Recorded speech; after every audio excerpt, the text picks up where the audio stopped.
Amal apa ini yang lebih hebat dari sedekah, lebih hebat daripada jihad? Paling mulia, paling mudah mengangkat derajat. Kalau bala ya Rasulullah, amal apakah itu? Wa kana yanha an qati'il amal. Dan demikianlah tata cara amal Nabi. Nabi kalau sudah melakukan sesuatu, dia continue. Demikian juga istri-istri Nabi kalau sudah menggeluti satu amalan, continue. Dan Nabi melarang memutuskan amal. Allah akan kokohkan kakinya di atas sirat ketika banyak kaki-kaki yang tergelincir masuk di neraka Jahannam. Jibril Radio, 24 jam non-stop, dengerin kajian tanpa ribet. Kemampuan kita untuk beramal soleh terbatas, ya, dari sisi umur yang sangat terbatas, dari sisi kesehatan juga yang kadang sakit, kadang sehat, ya. Kemudian dari sisi secara ekonomi juga, ya, tidak selalu stabil, ya. Demikian juga dari sisi semangat, iman naik turun, ya. Kadang semangat, kadang futur, ya. Maka dengan kondisi kita yang seperti ini sangat perlu bagi kita untuk mengenal skala prioritas. Mana yang lebih utama untuk kita amalkan agar kita mudah masuk surga. Karena tentunya tujuan kita semua adalah untuk bisa meraih level tertinggi di kehidupan kelak yang abadi, di surga, di akhirat kelak. Oleh karenanya seorang berusaha melakukan amal yang terbaik yang mungkin untuk dia lakukan. Dan itulah yang juga dirasakan oleh para sahabat. Makanya para sahabat dalam banyak hadis mereka sering bertanya kepada Nabi dengan makna yang semisal ini. Seperti mereka bertanya tentang afdalul a'mal, ya Rasulullah, amal apa yang paling afdal? Atau mereka bertanya, ahabul a'mal ilallah, ya Rasulullah, ayul amali ahabu ilallah, amalan apa yang paling dicintai oleh Allah Subhanahu wa ta'ala. Sama maknanya, amalan apa yang paling dicintai, amalan apa yang paling afdal. Juga mereka bertanya misalnya tentang afdalun nas, orang yang paling terbaik. Atau mereka bertanya tentang khairun nas, orang yang paling terbaik. Afdhalu ibadillah, hamba Allah yang paling terbaik. Ya.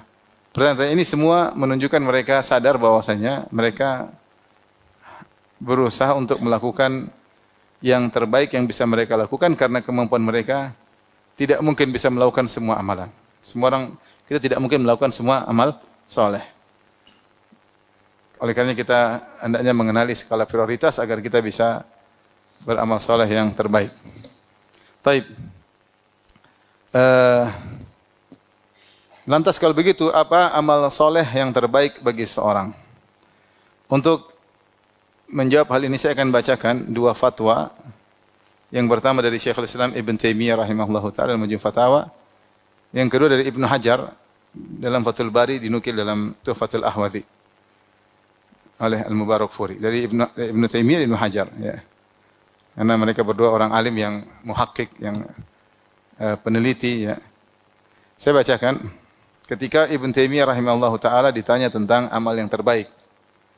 Beliau berkata, "Wa amma ma sa'alta anhu min afdhalil a'mal ba'dal faraid." Adapun yang kau tanya kepadaku tentang amalan terbaik setelah amal-amal wajib. Fa innahu yakhtalifu bi ikhtilafin nas. Maka amal yang terbaik berbeda-beda sesuai dengan perbedaan manusia. Yaitu tidak sama bagi setiap orang, beda-beda. Fima yaqdiruna alaihi wa ma yunasibu awqatahum, yaitu sesuai dengan apa yang mereka mampu dan sesuai dengan waktu yang mereka miliki.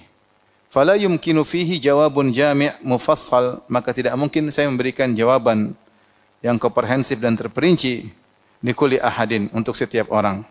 Jadi dia bilang, tidak bisa saya bilang ini, karena beda orang beda amal soleh yang terbaik. Dia belum tentu mampu. Yang satu mampu, satu tidak. Misalnya bilang, yang terbaik amal soleh adalah hafal Quran. Ternyata dia nggak bisa hafal, terus bagaimana? Putus asa dia. Amal soleh terbaik adalah bersedekah. Sementara dia lagi banyak utang, gimana mau bersedekah? Saya bilang amal soleh terbaik adalah berbakti sama orang tua. Dia nggak punya orang tua.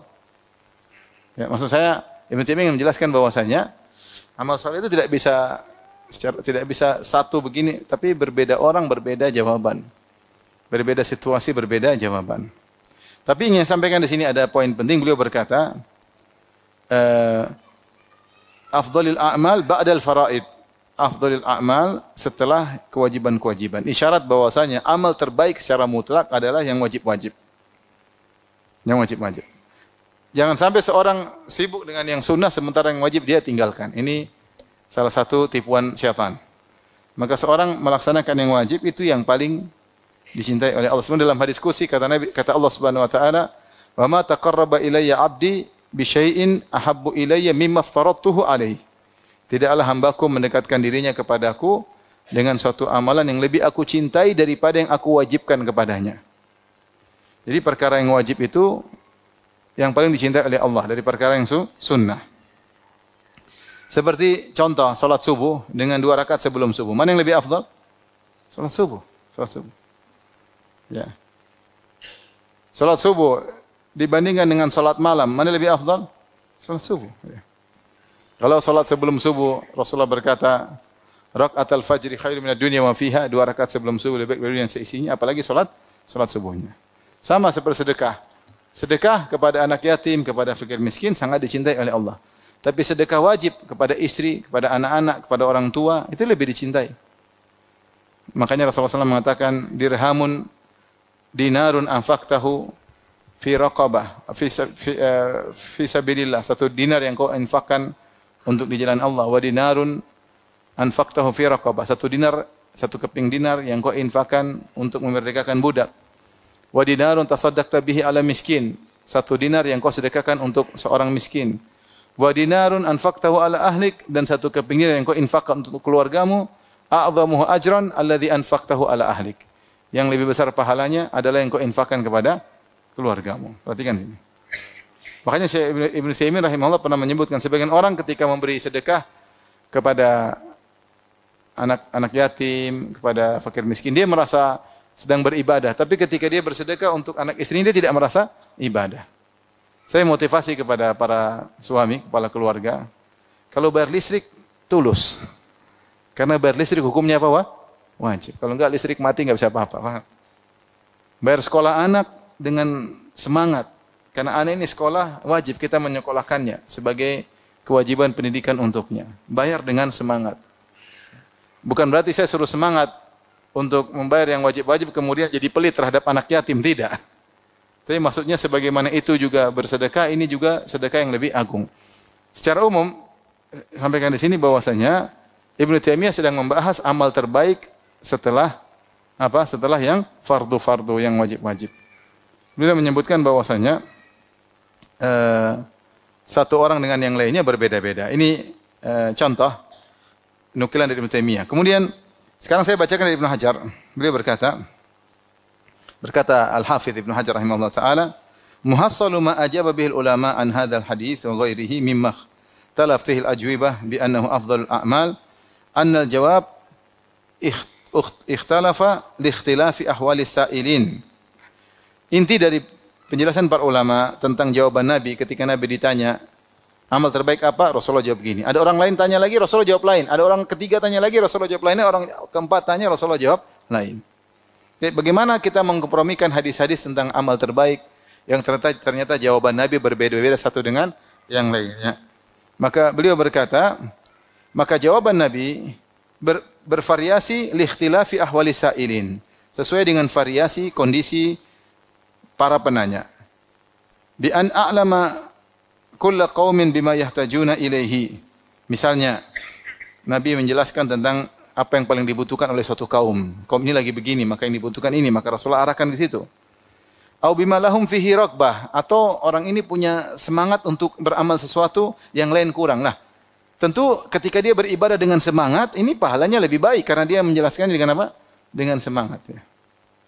Maka Rasulullah arahkan kepada seorang yang semangat, diarahkan ke amal yang dia semangati. Au bima huwa la'iqun bihim, atau amalan yang pantas bagi mereka ya. Ini salah satu poin kenapa bisa berbeda-beda jawaban Nabi sallallahu alaihi wasallam. Dari sisi perbedaan para penanya ya.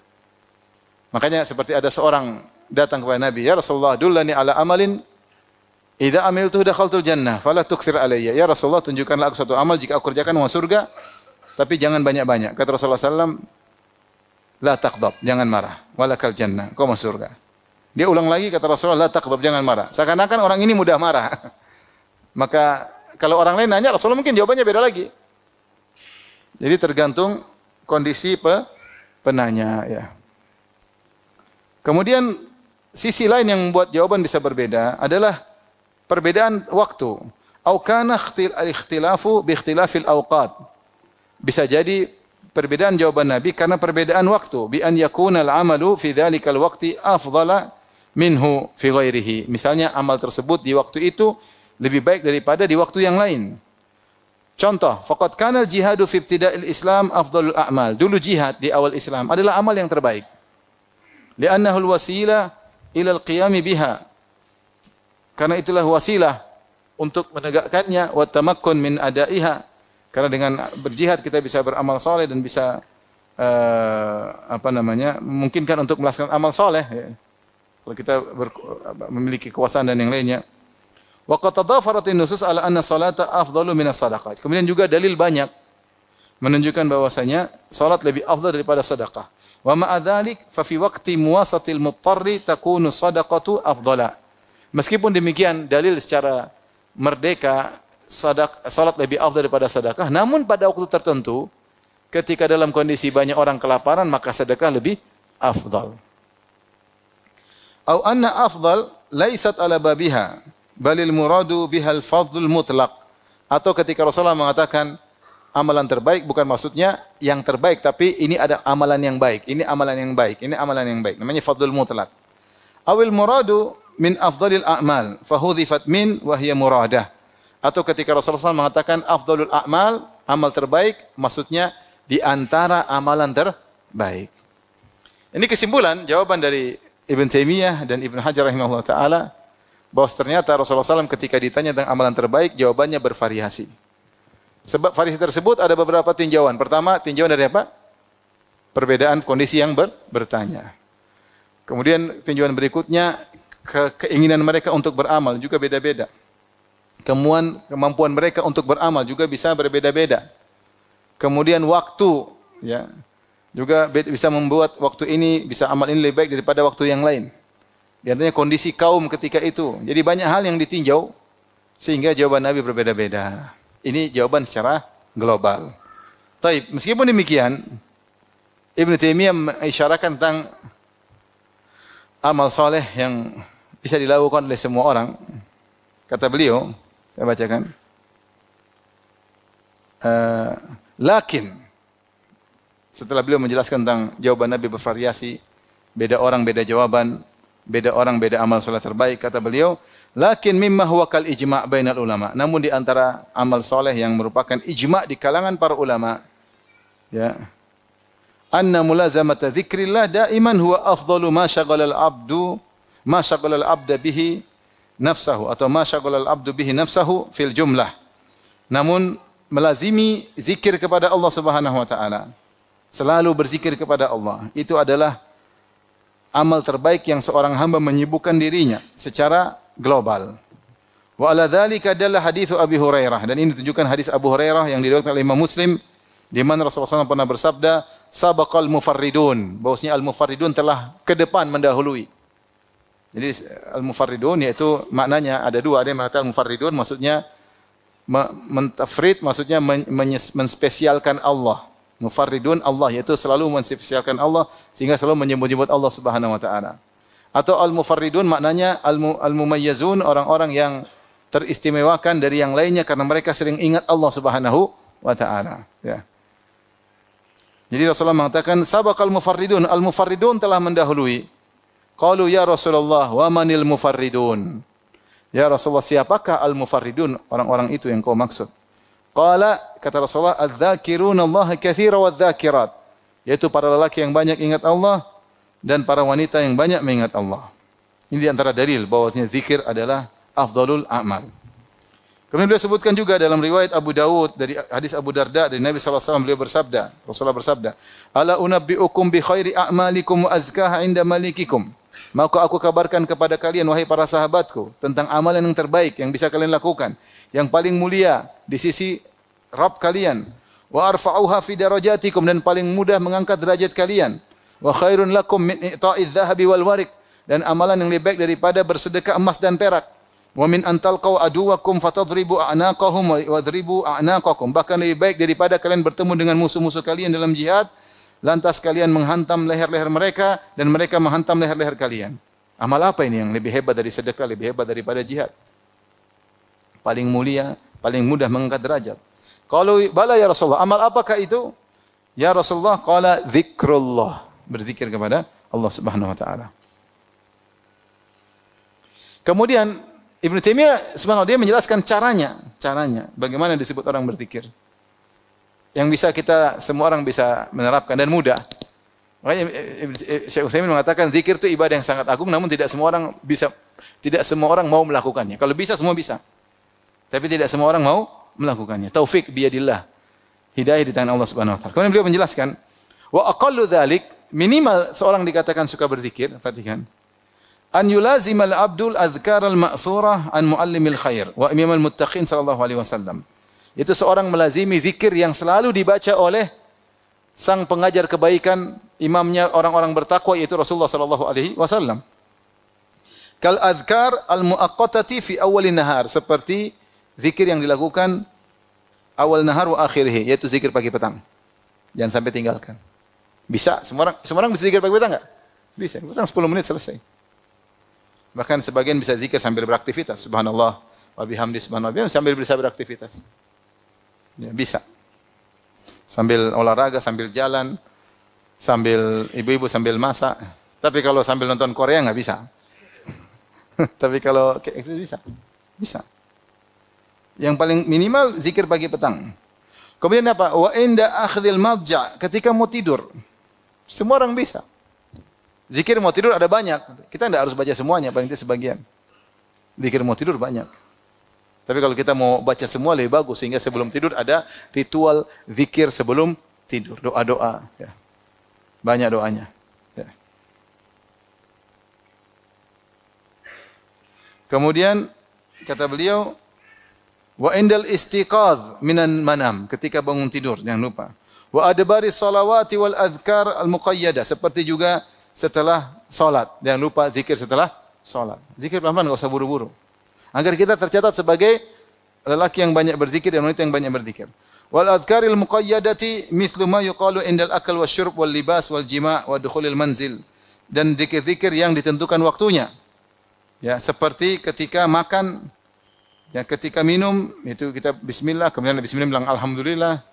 Ketika pakai baju, ketika berhubungan, ketika masuk rumah, wal masjid ketika masuk masjid, wal khala ketika masuk toilet, wal khuruj min dzalik ketika keluar toilet, wa indal matar ketika turun hujan, wal ra'ad ketika terdengar gemuruh, guntur, ila ghairi dzalik, dan seterusnya. Orang yang suka perhatian ini semua dia adz-dzakiruna Allah katsiran.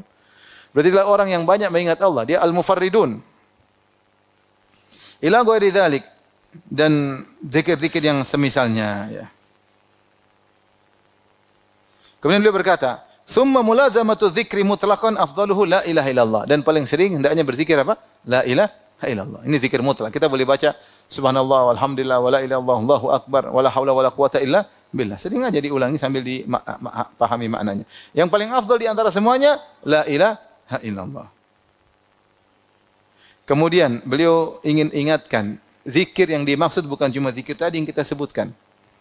Tapi ada makna yang lebih umum. Kata beliau, dan ini juga dijelaskan oleh Ibnu Hajar dalam Fathul Bari. Dia berkata, "Tsumma ya'lamu anna kullama takallama bihi al-lisanu wa tasawwarahu al-qalbu mimma yuqarribu ila Allah min ta'allumi ilmin wa ta'limihi wa amrin bil ma'ruf wa nahyin munkar fa huwa min dzikrillah." Kemudian hendaknya dia mengetahui semua yang diucapkan oleh seorang dengan lisannya. Kemudian apa yang digambarkan oleh hatinya. Semua perkara yang diucapkan atau yang hayatin atau dia renungkan dalam hatinya yang buat dia dekat kepada Allah, seperti belajar ilmu atau mengajarkannya, beramar ma'ruf, bernahi mungkar, maka ini semua zikrullah. Ini semua zikrullah. Mempelajari hukum fikih zikrullah karena mendekatkan diri kepada Allah Subhanahu wa taala. Makanya Allah berfirman, "Fas'alu ahla dzikri in kuntum la ta'lamun." Tanyakanlah kepada ahlu zikir kalau kau tidak mengerti, maksudnya kepada ahli ilmu. Ahli zikir disebut ahli ilmu disebut ahli zikir. Seperti Allah berfirman, Ya ayyuhalladzina amanu idza nudiya lis-salati min yaumil jum'ati fas'au ila dzikrillahi wa dzarul bai'. Wahai orang beriman, jika telah dikumandangkan azan, maka bersegeralah menuju zikrullah, maksudnya khutbah. Khutbah apa? Jumat. Ya, karena khutbah Jumat isinya ilmu. Isinya ilmu. Jadi Ibnu Taimiyah ingin menyampaikan bahwasanya menuntut ilmu, mengajarkannya, beramar ma'ruf, bernahi mungkar, ya. Ini semua adalah zikir. Walihada man ishtaghala bi talabil ilmi nafi' ba'da ada'il fara'id. Oleh karenanya kata Ibnu Taimiyah, siapa yang sibuk menuntut ilmu yang bermanfaat setelah mengerjakan yang wajib-wajib faraid, au jalasa majlisan yatafaqahu, atau dia duduk suatu majelis untuk belajar, bertafaqquh, au yufaqihu, atau mengajarkan fihi al-fiqha alladhi sammahu Allah wa rasuluhu fiqhan, mengajarkan fikih ilmu yang Rasulullah dan Allah dan Rasulnya menamakannya sebagai fikih. Fahada aidan min afdali dzikrillah, maka ini termasuk zikir yang paling afdal, zikir yang paling afdal. Wa ala dzalika idza tadabbarat lam tajid bainal awwalin fi kalimatin fi afdhalil a'mal kabira ikhtilafin. Dengan demikian kalau idza tadabbarta, jika kau mengamati, lam tajid, kau tidak akan mendapati antara orang-orang terdahulu, ulama terdahulu tentang masalah afdhalul a'mal banyak perselisihan. Artinya mereka sepakat karena amal terbaik itu ya itu aja, terkadang tergantung kondisi dan situasi ya. Makanya dalam buku yang lain, kalau nggak salah Minhajus Sunnah Nabawiyah, beliau sebutkan para ulama khilaf mana afdhalul a'mal. Ada yang mengatakan jihad, ada yang mengatakan salat, ada yang mengatakan ilmu. Semuanya. Makanya hal itu tergantung kepada kondisi masing-masing orang. Tapi kalau ada orang kita bilang ilmu paling bagus, dalil tentang ilmu paling bagus, kita masukkan dia ke pondok, ternyata dia susah hafal. Ternyata dia nggak paham-paham. Ya udah, jangan suruh jadi ustadz. Nanti menyesatkan seperti ini. Ilmu nggak paham, kemudian suruh maju ceramah nggak bisa apa-apa, ya jangan. Ya udah, berarti dia cari ke yang lain yang dia mampu. Ternyata mungkin dia punya potensi di bidang yang lain, sudah. Ada orang kaya raya, punya duit, ya kita suruh dia, kamu bersedekah. Jangan kita bilang berhenti kerja Pak, nuntut ilmu lah. Nuntut ilmu terus dia nggak berdagang, nggak bisa bantu kaum muslimin. Salah, harusnya dia punya potensi untuk bersedekah, sudah bersedekah. Nuntut ilmu seadanya, bukan harus jadi ustaz. Jadi ustaz, dia akhirnya berhentiin dagang, akhirnya nggak ada duit, gimana bersedekah? Paham? Jadi kembali lagi, hal ini semua berbeda melihat situasi dan kondisi. Berikut ini saya akan menyampaikan beberapa amal soleh yang terbaik yang disebutkan dalam hadis-hadis ya. Tapi secara umum tadi saya sebutkan bahwasanya yang fardu lebih afdal daripada yang sunnah. Yang pertama, yang fardu lebih afdal dari sunnah. Sedekah wajib lebih afdal daripada sedekah sunnah. Makanya saya sering bilang kalau orang bayar zakat dengan semangat. Dia harus lebih perhatian terhadap zakatnya daripada kasih-kasih anak yatim, kemudian fakir miskin ketika hari-hari biasa. Karena uang zakat yang dikeluarkan itu sedekah yang paling apa? Afdal. Bahkan termasuk dari rukun Islam. Makanya dia hitung benar-benar. Karena ini afdal ibadat terkait dengan harta. Afdal ibadat al-maliyah. Keluarkan kemudian dia sedekah, ini sedekah wajib. Sama ketika dia bersedekah wajib untuk kebutuhan primer rumah tangganya, dia keluarkan dengan senang. Karena beda antara orang beribadah dengan terpaksa dengan apa? Senang. Saya sering bertanya sama orang sering tanya sama saya tentang masalah zakat. Ustaz, zakatnya bagaimana? Gini loh. Banyak Ustaz ya. Sedih dia mau.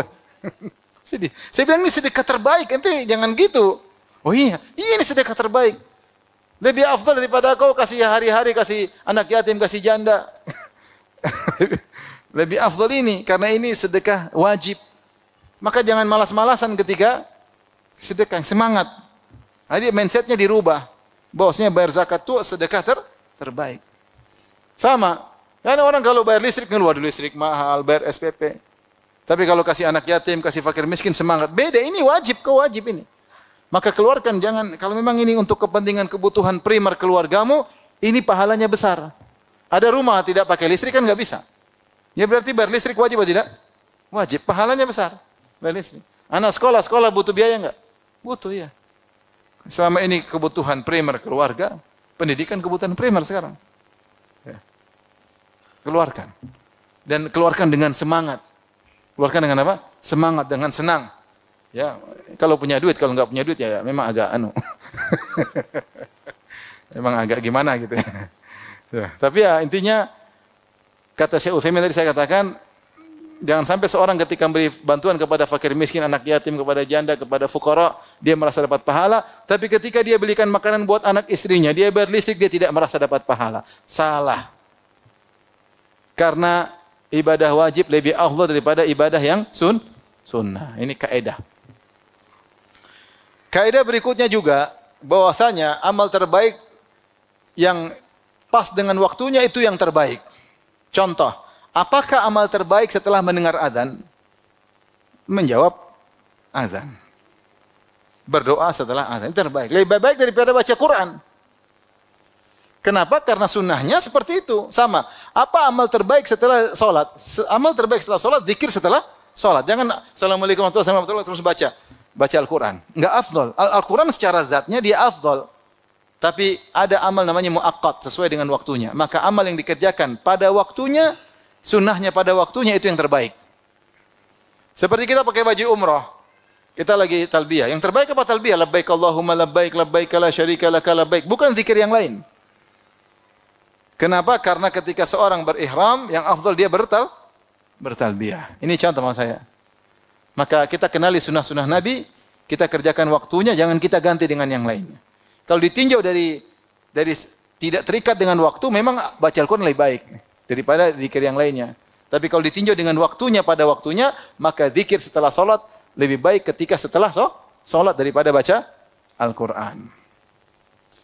Paham? Kemudian di antara amal terbaik bisa juga kita lihat efeknya. Jadi apa? Efeknya. Efek. Kalau semakin banyak efeknya, dampaknya semakin besar, maka semakin besar pahalanya, semakin baik.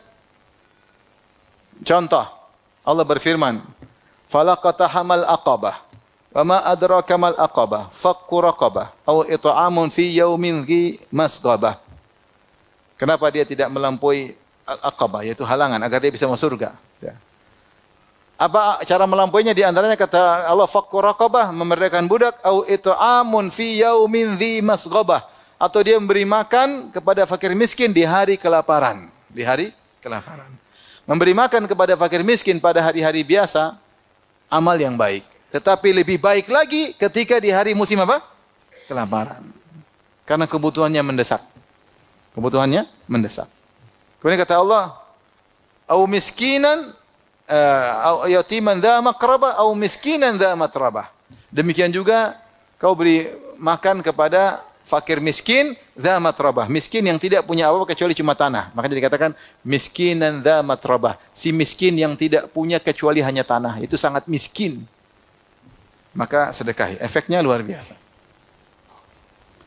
Di antara amal yang menjadi bagus atau menjadi hebat karena efeknya luar biasa seperti sedekah jariah. Sedekah jariah, efeknya sampai lama. Ya. Makanya Rasulullah menganjurkan wakaf. Makanya dulu para sahabat kalau mereka punya mampu untuk berwakaf, mereka akan wakaf. Kapan mereka punya kemampuan untuk wakaf, mereka pasti wakaf. Dan menakjubkan para sahabat kalau mereka wakaf harta yang paling mereka cintai. Karena wakaf efeknya panjang. Ya, idza matal insan qatan amalu illa min thalath. Kalau meninggal maka terputus amalnya kecuali 3, di antaranya sedekahun jariyah. Sedekah jariah itu wakaf. Wakaf. Ini menjadi amal terbaik karena efeknya apa? Panjang. Efeknya panjang. Ini sekedar gambaran bagaimana amal menjadi terbaik ketika efeknya sangat besar atau sangat banyak. Di antara efeknya banyak misalnya apa? Misalnya ketika dakwah. Dakwah itu efeknya luar biasa. Dengan dakwah, tadinya orang menyampaikan ilmu, majelis ilmu, tadinya orang tidak kenal sunnah, tadinya orang syirik jadi tauhid, tadinya orang bid'ah jadi sunnah, tadinya orang pelaku maksiat kemudian menjadi taat, kemudian berkembang dakwah, ilmu semakin tersebar ya. Makanya Allah berfirman, "Wa man ahsanu qaulan mimman da'a ila Allah." Amalan perkataan siapa yang lebih indah daripada perkataan orang yang berdakwah di jalan Allah. Ini perkataan terindah. Karena efeknya luar biasa. Kita bisa alhamdulillah lihat sunnah tersebar, banyak sekolah sunnah, banyak. Kenapa? Karena dakwah. Ustaz-ustaz kita dulu berdakwah ke sana kemari, berdakwah ke sana kemari dengan berbagai macam tantangan. Akhirnya sunnah tersebar. Sunnah tersebar. Sekarang di mana orang sudah berjilbab syar'i, bahkan ada yang banyak yang bercadar, banyak yang sudah orang ngerti tentang hal-hal yang haram, banyak meninggalkan riba, banyak menjauhi zina, banyak. Dari mana? Dari dakwah. Dakwah efeknya luar biasa, makanya Allah pilihkan kerjaan dakwah bagi orang-orang terbaik, bagi para nabi dan para rasul dan para sahabat. Makanya Allah berfirman, "Waman ahsanu qawlan mimman da'a ila Allah." Perkataan siapa yang lebih indah daripada orang menyeru kepada jalan Allah Subhanahu wa taala. Taib. Ini sekedar gambaran tentang kisi-kisi amal menjadi terbaik. Tapi berikut ini mungkin beberapa perincian amalan terbaik. Yang pertama datang dalam hadis. Rasulullah SAW bersabda tentang amalan terbaik itu amalan yang sedikit namun berkesinambungan. Kata Nabi SAW, "Ya ayuhan nas, khudhu min al-a'mali ma tutiqun." Wahai manusia sekalian, lakukanlah amal yang kalian mampu. Fa inna Allah la yamallu hatta tamallu. Allah tidak bosan sampai kalian yang bosan. Wa inna ahabbal a'mali ila Allah ma dama wa in qalla. Sungguhnya amalan yang paling dicintai oleh Allah adalah yang paling berkesinambungan meskipun apa? Sedikit. Ini kaidah. Yang berkesinambungan meskipun sedikit lebih baik daripada banyak-banyak cuma sekali-sekali. Rasulullah SAW pernah melihat seorang sahabiat punya tali di masjid. Dia kalau sholat, dia kalau capek dia berpegangan dengan tali. Kata Rasulullah, putuskan tali ini. Alaikum minal amali ma tutiqun, lakukan amalan yang kalian mampu. Jangan dipaksa-paksa. Jangan dipaksa-paksa. Seorang mendatangi suatu amal dengan semangat, meskipun sedikit lebih baik daripada dia berbanyak-banyak tapi dengan kondisi terpaksa. Biasanya kalau kondisi terpaksa tidak bisa berkesinambungan. Tidak bisa berkesinambungan. Ada suatu amal meskipun sedikit tapi digeluti. Terus nanti kalau punya kesempatan tambah lagi, tapi langsung banyak-banyak, enggak kuat itu kurang bagus. Karena Allah tidak suka amal yang terputus, Ya. Baru habis ngaji, saya nanti malam mau sholat 3 jam. Sehari aja. Besok tobat katanya. Pelan-pelan, yang penting kesinambungan. Mampunya seberapa? Mampunya 1/4 jam. Ya udah jalanin aja. Nanti kalau imanmu sudah bertambah, tambah lagi setengah jam. Tambah lagi, silakan. Kalau semangat langsung 2 jam, udah best sekali aja. Atau seminggu aja, besoknya sudah enggak lagi. Ini terlalu semangat, maksakan diri, akhirnya jatuh di tengah perjalanan. Maka Rasulullah tadi, sahabiat yang semangat sholat sambil ngantuk-ngantuk, yang penting sholat sambil pegang tali, Rasulullah suruh putusin, jangan. Kata Rasulullah, lakukan amal yang kalian sukai. Saya ada kawan, dia punya pemikiran, kita hidup sebentar, maka kita bikin proyek banyak. Bukan inilah, buka inilah. Banyak dia buka proyek Islami. Terus dia nggak mampu menjalani semuanya. Ini salah, seharusnya jangan begitu. Seharusnya satu tapi profesional. Bukankah Nabi bersabda, "Innallaha yuhibbu idza amila ahadukum amalan an yutqinahu." Sungguhnya Allah Subhanahu wa taala mencintai jika salah seorang dari kalian melakukan suatu amal soleh, maka dia itqan, profesional. Itu bagus. Jadi tidak usah banyak-banyak tapi sedikit tapi bagus. Daripada banyak-banyak tapi tidak berjalan dengan rapi. Akhirnya tidak kuat, akhirnya merasa berat hidup ini. Urusan banyak. Nggak bisa. Ya, nggak bisa. Oleh karenanya, beda dengan orang yang dia memang imannya sudah tinggi dan dia bisa semangat meskipun banyak. Kita baca cerita salaf, Ustaz ini salaf ini luar biasa. Dia jadi begini memang langsung tiba-tiba, kan enggak. Dia butuh perjalanan spiritual sedikit sampai akhirnya dia mampu melakukan amal banyak dan continue dalam amal yang banyak tersebut. Oleh karenanya kalau kita lihat salat Nabi tidur dulu, kemudian bangun. Bahkan dalam riwayat Rasulullah SAW pernah tidur sampai 3 kali. Rasulullah bangun, salat 2 rakaat, tidur lagi. Mungkin ada ngantuk. Kadang ngantuk datang tiba-tiba, Rasulullah tidur lagi, bangun lagi, salat 2 rakaat, wudu salat 2 rakaat, tidur lagi. Sampai 3 kali. Rasulullah pernah begitu dalam satu malam. Ya, makanya perlu di style waktu tidurnya kapan, waktu bangunnya kapan. Sehingga kalau kita pun salat malam, kita tidak memaksakan diri. Karena yang sedikit continue lebih baik daripada yang banyak-banyak semangat tapi terputus di tengah jalan. Taib. Ibn Rajab Al-Hambali ketika menyampaikan syarah hadis ini beliau berkata, min riwayat Aisyah ila anna ahabbal a'mali ila Allah azza wa jalla syai'an. Riwayat Aisyah menunjukkan bahwa al-musyar ilaiha fi awal juz'i min riwayat Aisyah, yang ditunjukkan dari riwayat Aisyah di awal hadis, bahwasanya amal paling cintai Allah itu ada dua perkara. Yang pertama, ma dawama alai sahibuhu wa in kana qalilan. Amal yang selalu dikontinyukan oleh pelakunya berkesinambungan meskipun sedikit. Wa hakadha kana amalun Nabi sallallahu alaihi wasallam wa azwajihi. Wa hakadha kana amalun Nabi sallallahu alaihi wasallam wa azwajihi min ba'dihi. Wa kana yanha an qati'il amal. Dan demikianlah tata cara amal Nabi. Nabi kalau sudah melakukan sesuatu dia continue. Demikian juga istri-istri Nabi kalau sudah menggeluti satu amalan continue. Dan Nabi melarang memutuskan amal. Nabi larang memutuskan apa? Amal. Kemudian hal yang kedua, wathani, anna ahabbal a'mali ila Allah ma kana ala wajhi sadat wal iktisad wat taisir. Dan amal yang paling disukai oleh Allah itu yang dimampui, yang mudah. Duna ma kana ala wajhi takalluf, bukan yang dipaksa-paksakan. Wal ijtihad wat ta'sir, dengan bersungguh-sungguh dan menyulitkan diri, bukan itu yang Allah cari. Karena Allah ingin kemudian, kama qala ta'ala, kata Ibnu Rajab, sebagaimana firman Allah, yuridullahu bikumul yusra wa la yuridu bikumul apa? Usra. Allah ingin keringan bagi kalian dan tidak kesulitan. Allah juga berfirman, ma yuridullahu liyaj'ala 'alaikum min haraj. Allah tidak ingin kesulitan bagi kalian. Allah juga berfirman, wa ma ja'ala 'alaikum fid dini min haraj. Allah tidak membuat kesulitan dalam agama untuk kalian. Ini perlu kita perhatikan ya. Bahwasanya amal terbaik itu bukan berarti maksa-maksa diri.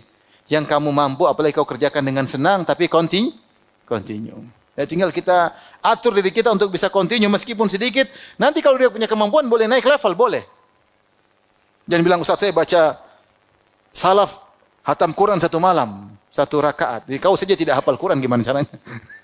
Ya itu mereka itu kan melalui proses. Tiba-tiba kemudian hebat. Nah, kita kan proses ya. Selama tidak bisa naik level, bertahan pada level tersebut, yang penting continue. Bukan berarti yang memberatkan itu yang terbaik, enggak. Allah tidak ingin begitu ya. Allah ingin kau semangat, continue. Gimana caranya? Seperti itu. Alaikum minal amali ma tutiqun. Hendaknya kalian melakukan amal soleh yang kalian mampu. Karena lama-lama orang kalau maksakan diri, capek, letih, tinggalin. Itu yang tidak diinginkan. Itu yang tidak diinginkan. Taib. Yang kedua, amal soleh yang berikutnya dalam hadis adalah solat di awal waktu atau solat pada waktunya. Dalam hadis Ibnu Mas'ud pernah bertanya kepada Nabi, ya Rasulullah, ayul amali ahabbu ilallah. Amalan apa yang paling dicintai oleh Allah? Maka Rasulullah bersabda, as-salatu ala waktiha. Solat pada waktunya. Ditafsirkan para ulama, solat di awal waktu. Yang kedua, thumma ayyu, kemudian apa lagi? Thumma al-jihad fi sabilillah, thumma birrul walidain, berbakti kepada kedua orang tua. Thumma ayyu, kemudian apa? Thumma al-jihad fi sabilillah, kemudian jihad fi sabilillah. Taib, di sini dalam hadis ini, di antara amal yang paling dicintai oleh Allah adalah salat di awal waktu, dan itu kebiasaan Nabi sallallahu alaihi wasallam. Nabi selalu salat di awal waktu. Nabi salat maghrib di awal waktu, Nabi salat asar di awal waktu. Sampai seorang kalau sudah salat asar dia masih lihat langit masih terang, berarti di awal waktu. Nabi salat subuh di awal waktu. Sampai kalau selesai salat masih gelap, masih remang-remang, berarti Rasulullah salat di awal waktu, salatnya panjang. Begitu awal waktu Rasulullah salat. Ya. Rasulullah cuma menunda atau ingin menunda salat cuma dua kondisi, ketika salat duhur, ketika musim panas. Musim panas Rasulullah salat tunda karena ada kemaslahatan yang lebih penting, kemaslahatan khusyuk. Kalau terlalu panas, zaman dulu tidak ada AC, maka orang salat mungkin kurang khusyuk, maka Rasulullah suruh tunda salat zuhur. Kemudian salat Isya, Rasulullah inginnya ditunda, tapi Rasulullah khawatir orang-orang pada ngantuk ya. Maka Rasulullah majukan. Adapun wanita kalau ingin menunda salat Isya agak dimalamkan tidak mengapa, bagus. Tapi secara umum di antara ibadah paling agung adalah salat pada waktunya, salat di awal waktu. Dalam satu lafal Rasulullah bersabda dalam riwayat Abu Dawud dan Tirmidzi, afdalul a'mali as-salatu fi awwali waqtiha. Amalan terbaik adalah salat di awal waktunya.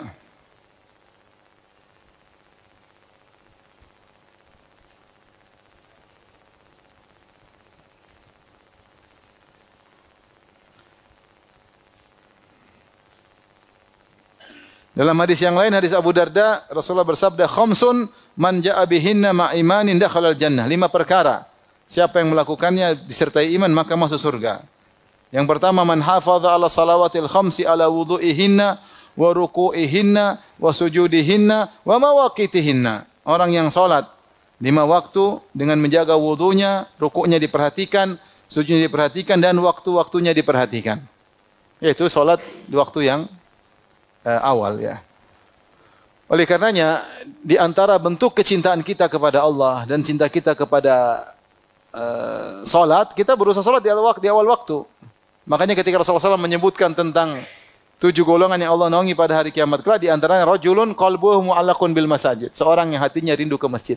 Sampai Rasulullah gambarkan seakan-akan jantungnya dia cantol di masjid. Padahal dia fisiknya di luar. Kenapa? Karena dia rindu, ingin segera balik ke masjid. Dia aktivitas di luar, tapi hatinya di masjid. Dia rindu kapan waktunya panggilan untuk beribadah kepada Allah Subhanahu wa taala. Maka seorang berusaha memperhatikan awal waktu. Bersolat di awal waktu. Terutama ibu-ibu. Ibu-ibu ini yang sering-sering dunda-dunda. Kalau bapak-bapak kan mungkin terikat di masjid awal waktu. Tapi ibu-ibu, nanti salat duhur jam berapa? 2:30. Salat asar jam berapa? 5:30. Salat maghrib menjelang adzan isya. Salat isya, oke lah sebelum tidur. Oke kalau salat isya. Salat subuh, hampir terbit matahari. Ibu-ibu ini yang ujiannya agak berat. Kalau laki-laki terikat dengan masjid. Ibu-ibu ujian lebih berat. Oleh karenanya, ingat hadis ini, bahwasanya di antara amalan terbaik adalah salat di awal waktu. Ada nilai plus daripada sekedar salat saja di awal waktu. Karena Rasulullah mengatakan salat di awal waktu.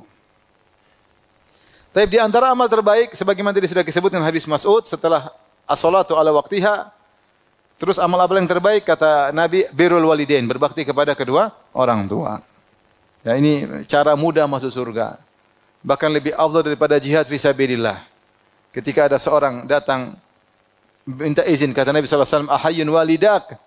Apakah kedua orang tua masih hidup? Kau ingin jihad? Kata dia, "Masih ya Rasulullah." Kata Rasulullah sallallahu alaihi wasallam, "Fa fihima fajahid." Maka berjihadlah dengan kedua orang tuamu, yaitu berjuanglah untuk berbakti kepada orang tuamu. Butuh pengorbanan. Sebagaimana jihad mengorbankan harta, tenaga, fisik, maka berbakti pada orang tua juga adalah lebih afdal daripada jihad dan butuh pengorbanan, sabar. Siapa yang masih punya orang tua, kesempatan bagi dia untuk meraih level surga yang tertinggi. Ya. Makanya dalam hadis Rasulullah SAW mengatakan, "Ragima anf", merugi dan merugi dan merugi. Man adraka walidayhi au ahadahuma indal kibar thumma lam yadkhulil jannah. Merugi seorang yang masih sempat bertemu dengan kedua orang tuanya di masa tua, salah satu atau keduanya, kemudian tidak bisa masuk surga. Ini sangat merugi. Kenapa? Kesempatan masuk surga terbuka lebar namun dia tidak manfaatkan. Jadi orang yang masih punya orang tua, udahlah fokus sama orang tuanya. Fokus sama orang tuanya. Lebih afdal daripada ibadah-ibadah yang lain.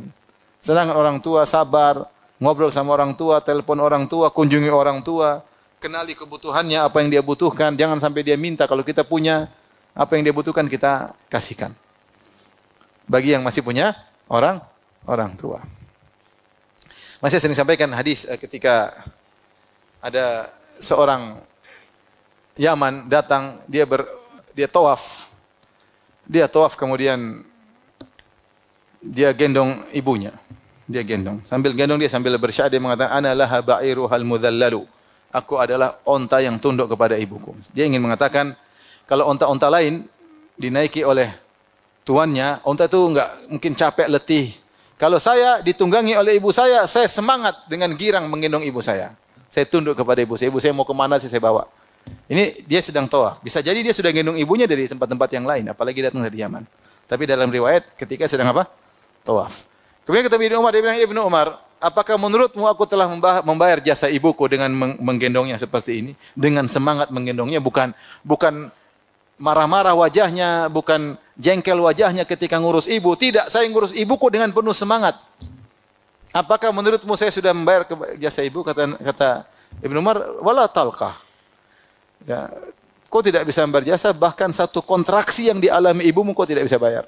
Satu kontraksi yang dialami ibumu ketika melahirkanmu, kau belum bisa apa? bayar. Antum yang punya istri kan tahu kalau istri mau melahirkan kontraksi sakit atau tidak? Sakit ya. Sakit sekali.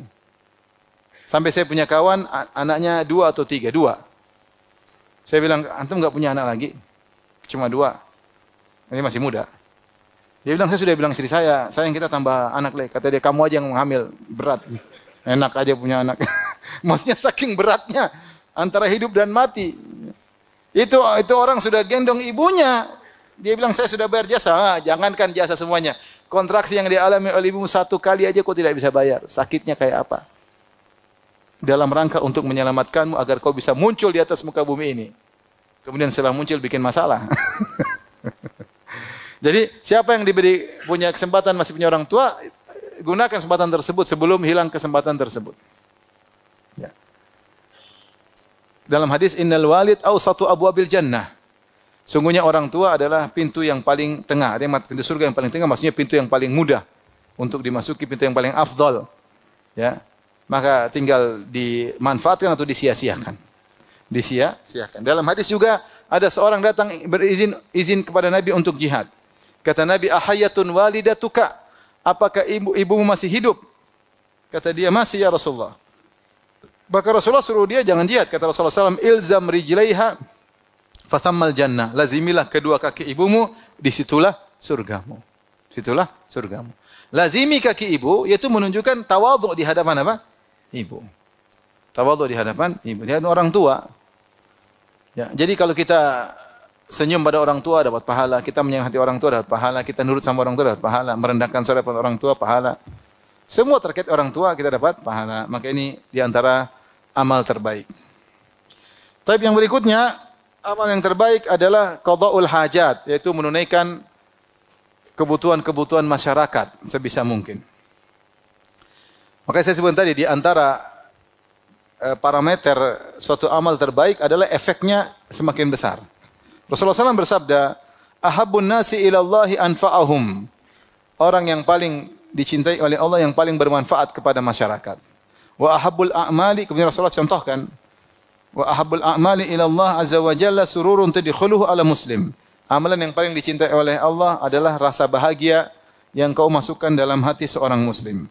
Kemudian au takshifu anhu kurba, atau kau hilangkan penderitaannya. Au taqdi anhu dainan, atau kau lunaskan hutangnya. Au tatrudu anhu ju'an. Ya. Atau kau hilangkan rasa laparnya. Wala an amshiya ma'a akhil muslim fi hajatin ahabbu ilayya min an a'takifa fil masjid syahran. Saya berjalan sama saudaraku untuk memenuhi keperluannya, temani aja dengan berjalan kaki, mengorbankan sebagian waktu, nemani dia, lebih saya sukai daripada i'tikaf di masjid selama sebulan. Kenapa? Karena i'tikaf ibadatun qasirah, hanya khusus buat dia. Tapi kalau bantu orang, efeknya kepada banyak orang.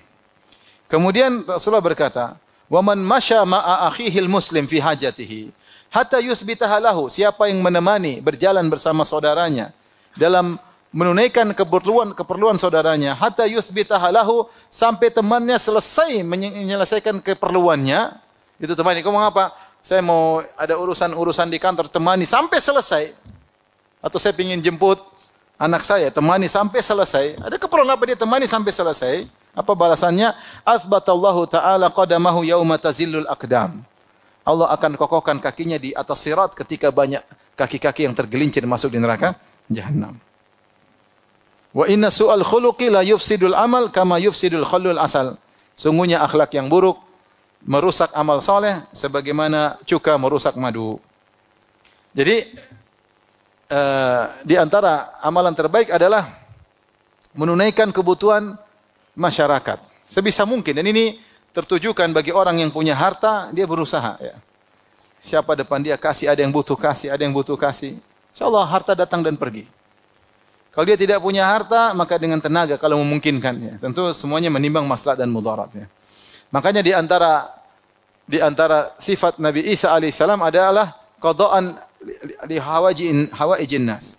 Nabi Isa ketika masih kecil dia berbicara, digendong oleh ibunya, dia berkata, "Ini Abdullah atani al-kitaba wa ja'alani nabiyya."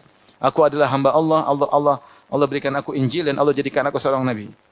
Kemudian wa ja'alani mubarakan aina ma kuntu. Allah menjadikan aku berkah dimanapun aku berada. Kalau kita baca buku tafsir, maka Nabi Isa kenapa dikatakan berkah? Karena dia memberi manfaat kepada orang lain. Dengan ilmu, satu, dan dua, dengan suka membantu orang lain. Tafsirannya, kana mu'allimanil khair, kana qada'an li hawaijin nas. Nabi Isa alaihissalam dikatakan berkah karena dia suka mengajarkan ilmu di mana-mana pun dia ngajarin apa? Ilmu. Yang kedua dia suka membantu orang lain sehingga dia jalan, ada orang susah dia bantu, ada orang susah dia bantu, ada orang susah dia bantu. Ini kesempatan cari pahala, membantu kebutuhan orang lain. Ya. Maka ini di antara amalan yang paling dicintai oleh Allah, menyenangkan hati orang lain. Kita bantu dia sedikit dia sudah senang.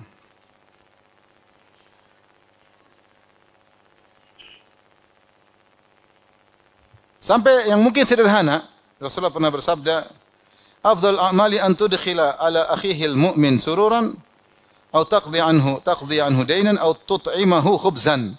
Sederhana. Di antara amal yang paling cintai oleh Allah adalah kau masukkan rasa senang dalam hati saudaramu, atau kau lunaskan hutangnya, atau engkau beri makan sepotong roti kepadanya. Terkadang orang hanya butuh apa? Roti, lapar. Kau punya roti, kasih. Yang paling bahaya kalau dilunasin hutang, itu paling bahagia memang. Dilunasi hutangnya. Subhanallah. Saya selalu cerita, saya punya kawan di Madinah. Masya Allah. Saya pinjam uang sama dia. Dia lagi enggak ada. Dia bilang, saya lagi safar, Firanda, tapi kau nanti ke Masjid Nabawi, nanti ada, saya titip amanah ke kawan, masukkan ke suatu. Terus saya ketemu temannya, kata dia, ini ya Firanda, ada amanah dari fulan. Saya pinjam waktu itu kalau salah 4.000 real. 4.000 real itu banyak zaman dulu ya. Apalagi mahasiswa. Kita mahasiswa cuma gaji 800 sekian. Jadi 4.000 itu berapa gaji? 4 bulan. Saya bilang nanti saya bayar, nanti bulan Ramadan. Ramadan biasanya ada zakat bagi bagi yang punya utang. Subhanallah, pas Ramadan, saya kebetulan punya uang, saya langsung telepon. Assalamualaikum, fulan. Oh, Firanda gimana? Ya akhi, dia orang Arab tuh kalau ngomong enggak ada apa namanya? Banyak doanya. Saya mau bayar utang. Ya akhi, saya bayar utang, dia matikan HP. Dulu belum ada WA, cuma ada telepon biasa. Dia matikan HP. Saya telepon lagi, dia matikan lagi. Saya telepon lagi, dia matikan lagi. Ini mau dibayar utang, matiin terus. Akhirnya tiba-tiba ada SMS datang. SMS datang mengatakan, ya Firanda, ya akhi, saudaraku, di antara amalan terbaik yang dicintai Allah, memasukkan rasa senang dalam hati saudaranya. Kira-kira antum apa dia ngomong? Dia apa? Kira-kira menurut antum dia mau ngomong apa setelah itu? Saya lunaskan hutangmu, gitu kan? Gitu kan? Itu suudzon namanya. Dia bilang, di antara amalan yang paling cintai Allah, memberi rasa senang kepada saudara, dan itu hadiah dariku, kalau kau terima, kau menyenangkan aku. Subhanallah. Saya juga kaget. Jadi dia ngomongnya begitu. Jadi bukan, saya lunasi biar kau senang, enggak. Tapi dia malah, kau menyenangkan saya, itu hadiah dari saya. Kalau kau terima hadiah dariku, sungguhnya kau telah menyenangkan apa? Aku. Subhanallah. Habis itu saya enggak berani lagi menyembung sama dia. Jadi, subhanallah ya. Makanya Rasulullah berikan contoh, di antara kebahagiaan menghilangkan penderitaan, di antaranya menghilangkan rasa lapar, di antaranya dilunasi hutang, itu paling bahagia kalau punya hutang terus lunas, itu bahagia. Jadi, bagaimana pahala yang tidak besar, kau memasukkan rasa bahagia kepada saudaramu. Selain perkara sederhana, wal kalimatu thayyibatu shadaqah, kata-kata yang indah, enak, kadang ada candaan sedikit bikin orang senang, berpahala. Berpahala. Oleh karenanya, kalau orang diberi kelebihan harta dan dia bisa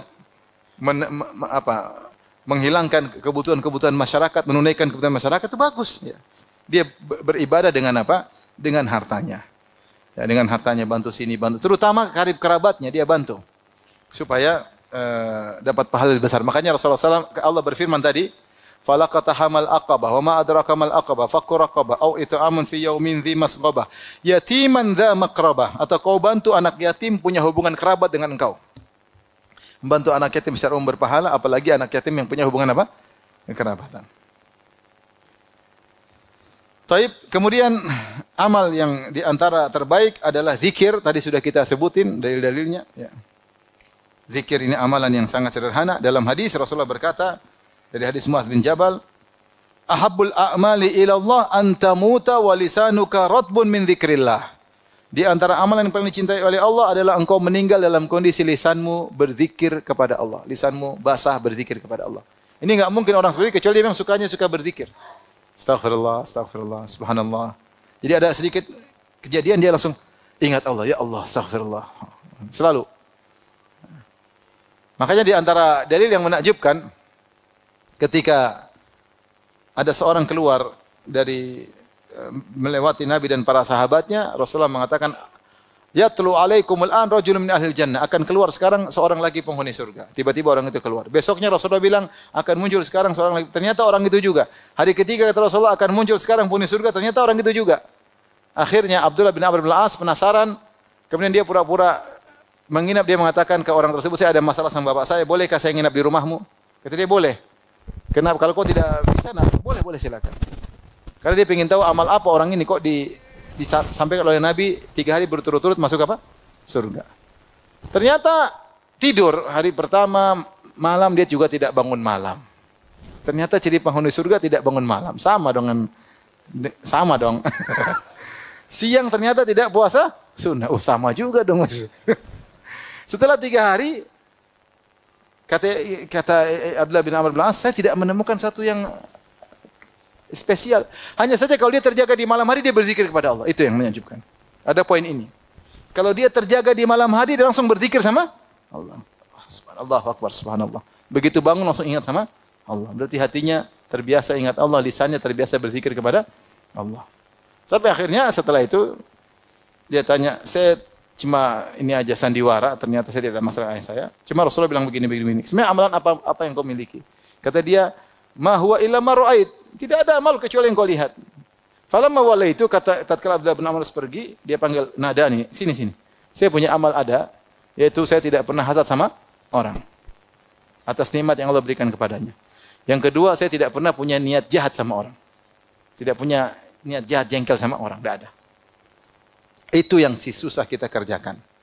Tapi intinya di antara amal yang zahir yang dilihat atau didengar oleh Abdullah bin Amr bin Al-As, ini orang kalau terjaga langsung ingat siapa? Allah. Nah orang kalau sering ingat Allah, dia mudah meninggal dalam kondisi berzikir kepada Allah. Ini antara amalan terbaik. Maka seorang berusaha membasahi lisannya dengan zikir kepada Allah Subhanahu wa taala. Ini amalan yang sangat mudah. Subhanallah, alhamdulillah, wa la ilaha illallah akbar, atau baca Al-Quran. Maka kurangi kita zikirnya nyebutin tentang dunia melulu ya. Ada waktunya, tapi kalau waktu kita lagi sendirian kita banyak berzikir. Ya. Makanya dikatakan zikrun nasi wa zikrullahi dawa. Nyebut-nyebut manusia itu penyakit dan nyebut-nyebut Allah adalah obat. Kalau kita sering berzikir kepada Allah, hati kita tentram, kita bahagia, senang, apalagi baca Al-Qur'an, hati bahagia. Kalau ingat manusia bikin penyakit hati. Berita ini, berita ini, hati tambah sakit. Kemudian di antara amal yang terbaik sudah kita singgung juga adalah dakwah di jalan Allah Subhanahu wa taala. Allah berfirman, "Wa man ahsanu qawlan mimman da'a ila Allah." Perkataan siapa yang lebih indah daripada orang menyeru di jalan Allah Subhanahu wa taala.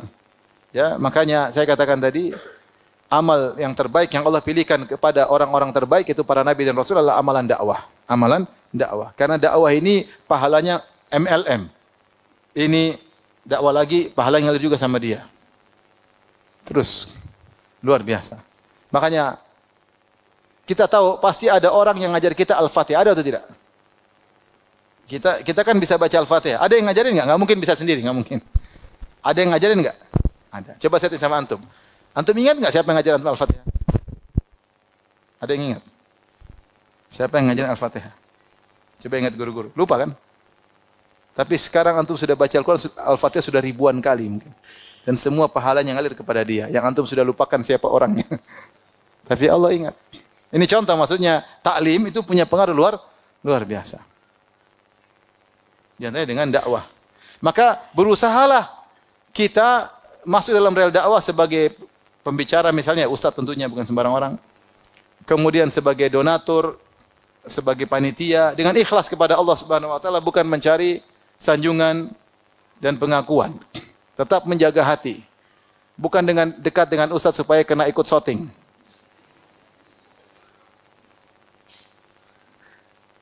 Itu berat.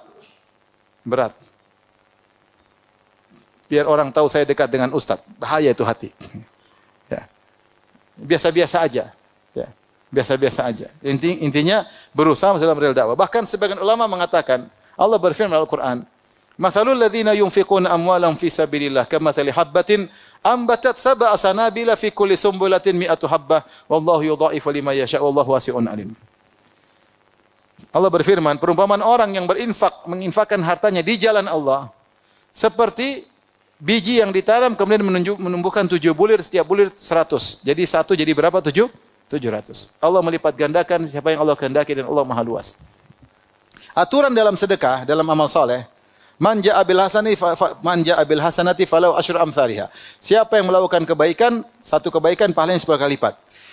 Tidak ada setiap kebaikan minimal pahalanya 10 kali lipat. Minimal pahalanya 10 kali lipat. Ini secara umum. Tapi kalau infak fisabilillah, pahalanya minimal 700 kali lipat. Minimal 700 kali lipat. Dan di antara fisabilillah adalah jihad bil lisan, jihad bis sinan. Jihad dengan pedang dan jihad dengan lisan. Maka jangan pelit-pelit untuk dakwah. Sebarkan ilmu. Ya, sebarkan ilmu insyaallah pahalanya besar ya. Dengan kita lihat manfaatnya sekarang dengan sabarnya ustaz-ustaz kita dulu, sekarang sunnah di mana-mana alhamdulillah. Masjid ramai, pengajian di mana-mana. Ya, pengajian di mana. Dahulu kita tahu masjid kosong, orang enggak ada, maksudnya pengajian hampir enggak ada. Pengajian pun cuma sekali-sekali, misalnya kalau hari-hari besar aja. Tapi pengajian rutin, ngaji ilmu setelah sunnah tersebar. Iya atau tidak? Iya. Sebagian ada yang ngaji rame terus masuk ke politik, udah pengajiannya buyar, enggak ada lagi. Terus siapa yang membimbing masyarakat? Ya silakan aja masing-masing punya ijtihad, tapi maksud saya dengan dakwah akhirnya di mana-mana tersebar, bahkan di kantor-kantor. Kita kalau dulu ke kantor mana masjid sepi, sekarang kantor masjid full. Kantor-kantor orang sudah kenal ngaji secara umum ya. Maka dakwah itu sangat penting dan pahalanya besar. Kemudian yang terakhir, di antara amal terbaik adalah amalan hati, al-iman billah. Dalam hadis Rasulullah SAW bersabda, "Ahabul a'mali ila Allah imanun billah, tsumma silaturrahim." Amal yang paling dicintai oleh Allah iman kepada Allah kemudian menyambung silaturahmi. Dalam hadis yang lain Rasulullah bersabda, "Afdalul amal imanun billah wa jihadun fi sabilillah." Iman kepada Allah dan jihad fi sabilillah. Di sini perlu kita garis bawahi, di antara amalan yang terbaik adalah beriman kepada Allah, dan di antara cara agar beriman kepada Allah dengan baik pelajari Asmaul Husna. Kenali Allah, nama-namanya, sifat-sifatnya. Apa itu makna al-ilah? Allah itu maknanya apa? Ar-Rabb maknanya apa? Ar-Rahim, Al-Halim, Al-Ghafur, At-Tawwab, Al-Muqit, ya, banyak nama-nama Allah yang mungkin kita belum tahu maknanya. Al-Bar. Nah, dengan belajar nama-nama Allah kita semakin beriman. Belajari rukun iman, pelajari iman kepada Allah, iman kepada malaikat, karena semua terkait dengan iman kepada Allah, iman kepada hari akhirat. Ini butuh belajar, Jadi tidak semua amal itu dalam bentuk amalan fisik. Ada amalan hati yang lebih afdal dari amalan fisik. Amalan hati tersebut dengan belajar. Mempelajari tafsir, mempelajari sejarah para nabi, karena itu semua menambah iman. Menambah apa? Iman kepada Allah Subhanahu wa taala. Ini semakin menguatkan bahwasanya di antara amalan yang terbaik adalah nuntut ilmu. Nuntut apa? Ilmu. Tapi demikian saja, tentu amalan yang masih banyak terbaik, tapi ini sebagian yang bisa kita sampaikan. Semoga bermanfaat.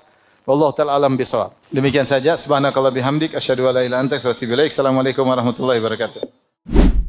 Jibril Radio 24 jam nonstop dengerin kajian tanpa ribet.